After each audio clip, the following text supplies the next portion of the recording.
So as you can see, for whatever reason, this mirror had gotten just a small little crack at some point. And in the last 6 to 8 months, you see what it has here, how it's gotten. So I have to replace this. It's getting, I should have replaced it some time ago, but I'm going to go ahead and take care of that today. This is a 3-inch diameter.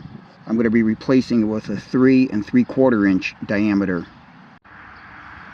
The 3 3/4 diameter will match the size of the mirror that I got on my driver's side. So this is the convex mirror that I will be putting on.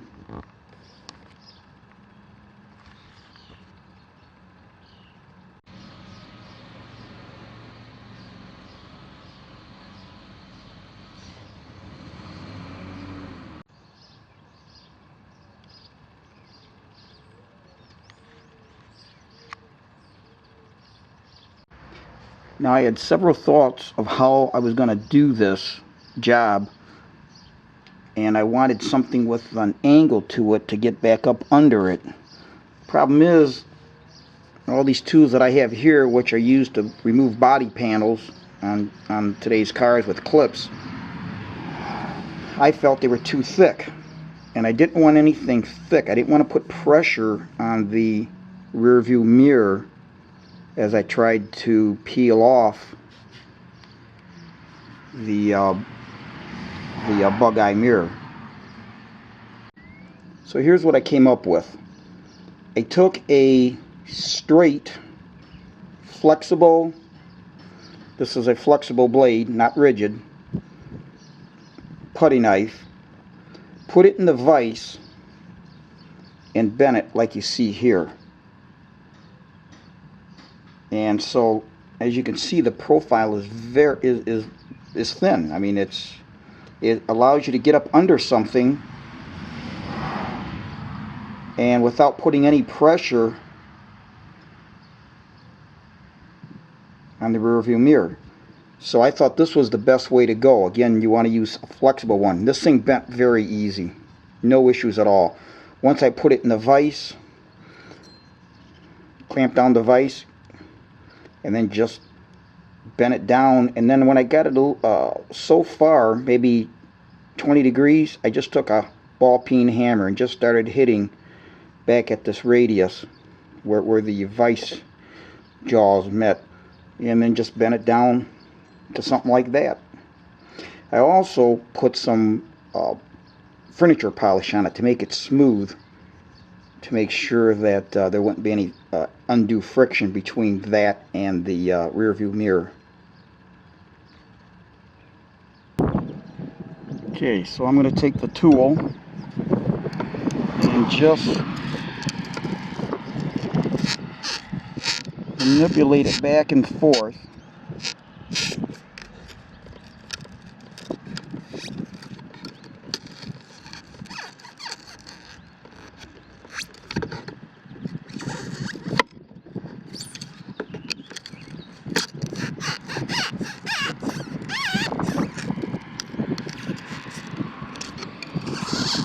What I don't want to do is lift up on it and pry. I want to break that backing.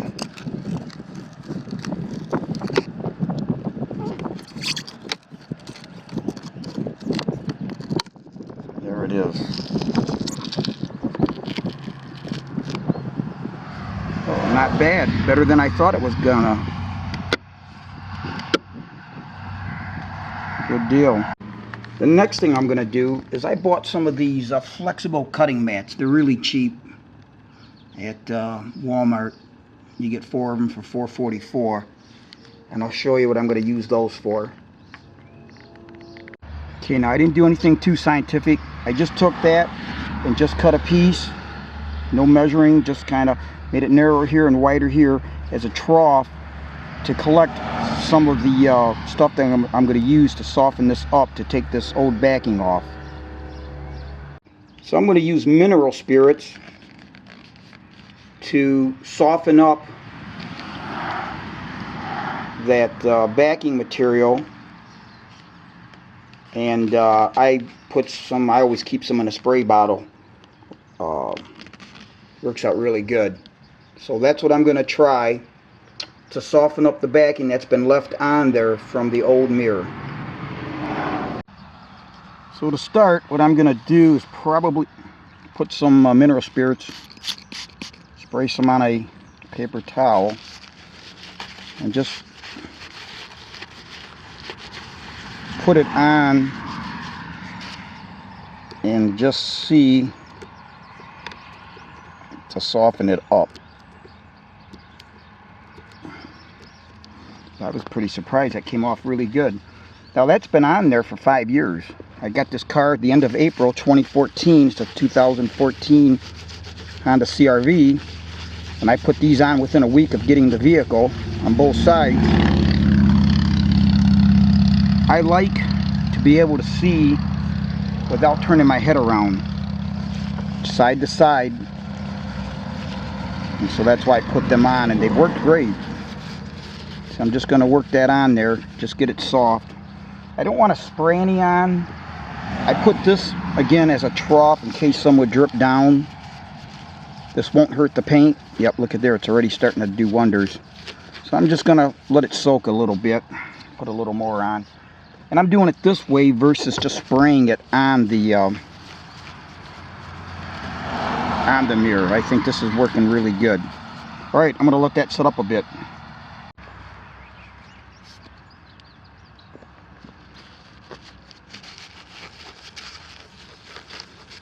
Yeah, that's working really good.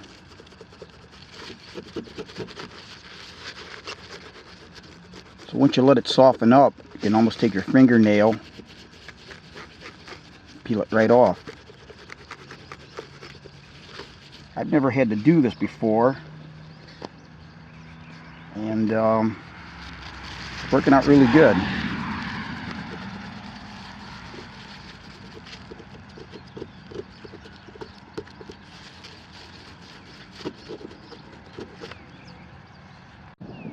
Okay guys, that worked out great. I did the rest of it off camera. No need to do the whole thing on there. You get the drift of it. And a couple spots that needed extra attention, just leave it sit on there a little bit longer. Is there a little bit there? Just a hair. And you do want to make sure you get it all off. There it is, just a hair. And you can tell because when you run this over with the mineral spirits, you won't feel a drag. It'll be butter smooth. There won't be anything for it to drag on. Now to the next step, we'll be cleaning off the mineral spirits that's on here before we put the mirror on. The next thing I want to do is just get off any excess mineral spirits on a dry paper towel or any type of whatever you'd want to use. I'm going to use a dry paper towel, especially in the area that, well, I'm going to do the whole thing, but because you want to make sure that you do a good job on the area that I'm not even getting anything off, so this looks like it's going to be fine.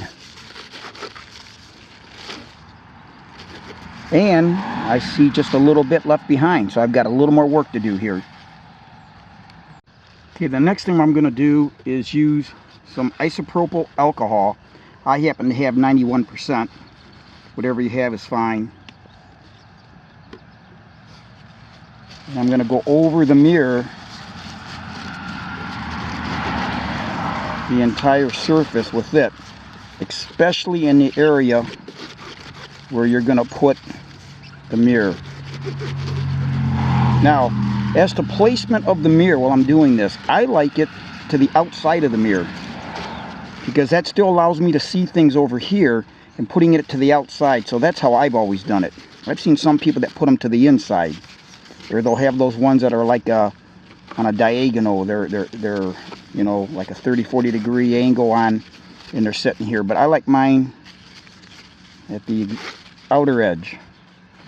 Now I'm going to take a dry one and wipe it, and I'm going to go over it and just do it another time. I'll do that off camera. I just want to ensure that there's no contaminants, absolutely no mineral spirits left on this mirror. Alright guys, so I've done that. The next thing that I did is I took that trough that I made And I just cut a small piece and doubled it up. Okay, nothing fancy. We're not building a church. Because what I want to do is I'm going to use this, and then I push the mirror back into itself here up against this, as you can see here. Because when I put the mirror on, I'm going to use that as my guide so that I'm not going over and past the edge here so that it doesn't bind. So again, that was my thought in doing this. So here's the backing. Let me pull the backing off.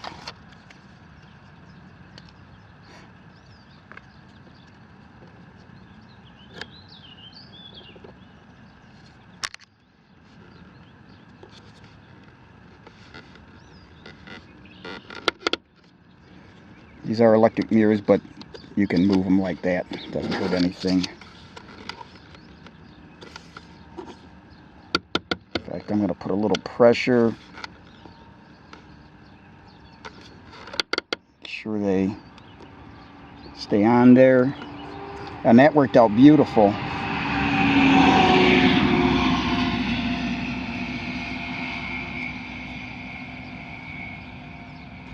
So all I've got to do now, I'm going to keep a little pressure. I want to make sure that it sticks. And then all I've got to do now is go inside the car, get the mirror adjusted, and we're good to go. So there you are. Well, there it is, guys. I've got it adjusted, and I actually like that that bigger 3 3/4 inch much better over the 3 inch.